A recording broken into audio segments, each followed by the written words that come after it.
Let's talk about the third perspective in recruiting. People want to do something significant. When I was recruited to serve in the parking lot at Mosaic, the leader recruiting me asked if I was willing to help solve a problem our church had struggled to overcome.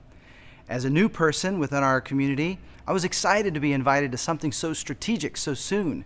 When I realized that I was solving a major problem, I became more willing to wear an orange vest, carry a walkie-talkie, and direct traffic. Several months later, when I was invited to serve with the youth group, the invitation was first presented as helping our multi-ethnic church overcome one of the challenges associated with a diverse ministry. We had a multi-ethnic kids ministry and a diverse group of adults, but our teenagers remained homogeneous. These leaders realized an important principle in recruiting. People want to do something significant, help connect the small task to the bigger picture. Seeing the big picture helps people find the role as significant. As a leader, I've grown to discover the importance of helping people connect their activities with the movement of God.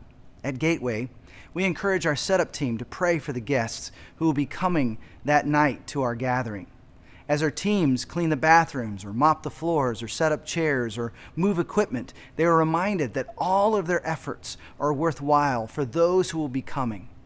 I look for opportunities to remind those helping of the supernatural ways God continues to work in the lives of those that come each week. Marriages have been restored. Many others have chosen to follow Christ. Emotionally broken people have found healing. Lonely people have discovered friendships. Even as I meet with our team leaders, we enjoy sharing stories about the lives being transformed within our community. Everyone serving can celebrate since they are a part of the process, whether they are helping with the gatherings on Sunday or meeting in a small group during the week or helping with a ministry team. Our efforts remain God's means for changing lives. The early church recognized the importance of connecting seemingly small tasks with the overall movement of Christ. As the early church began to struggle with conflict between those who spoke Greek and those who spoke Hebrew, they decided to appoint some people to become waiters, people to serve the tables. Rather than just enlist anyone willing to do it or to try to coerce those not willing to do it, they actually created a rather remarkable standard. To become a waiter, the person must be well respected, full of the Holy Spirit, and wise. This is according to Acts chapter 6, verse 3. Instantly, when no one else seemed to be willing to help to solve the problem, serving as a waiter became a position of standing. The early church added value to what should have been important to others already. By creating this radical minimum standard, as Erwin McManus calls it, the early church leaders recognized the value of meeting the needs of the widows.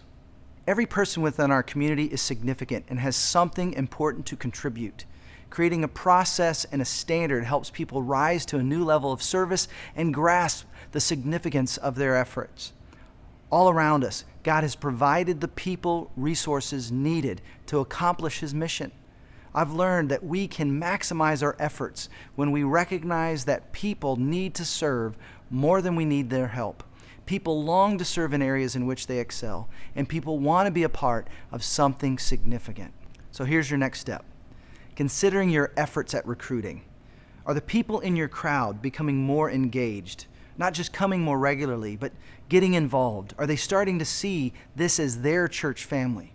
Rather than coming to have their needs met, are they starting to meet the needs of others? What are ways that you can simplify the call to that next step? What are ways that you can help the people in your community discover their uniqueness and then connect that uniqueness and their passions to the needs within your community?